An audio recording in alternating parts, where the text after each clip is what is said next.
Potential spoilers for the boys in 3, 2, 1. What really sucks about watching a show week to week is that the brain starts to wander, and theory starts to arise and potentially ruin the show. So, with The Boys Season 4 coming to an end very soon, I keep thinking about this guy, Joe. Now, I'm a huge fan of Jeffrey Dean Morgan ever since he played Negan from The Walking Dead, but something I kept thinking about was how ruthless this guy is.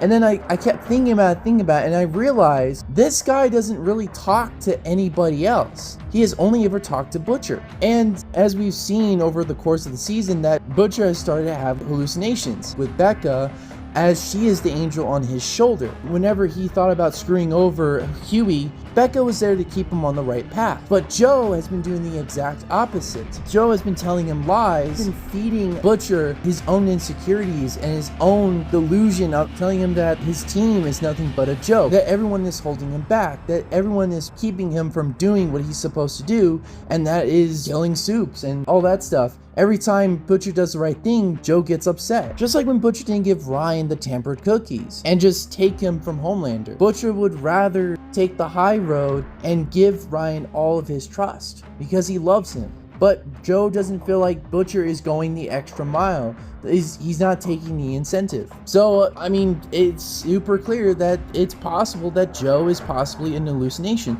The devil on Butcher's shoulder. And watch, I end up being wrong. By the time the season finale happens, I don't know. But it's an interesting prospect, the idea that, like, Butcher is in his own internal conflict. You have Becca on one side trying to keep him on the right path, but then you have Joe keeping him on the dark path. Butcher's always been a wild card. Butcher has always been lusting to kill Soups, feeding his dark passenger. I really love this show. That's all I gotta say.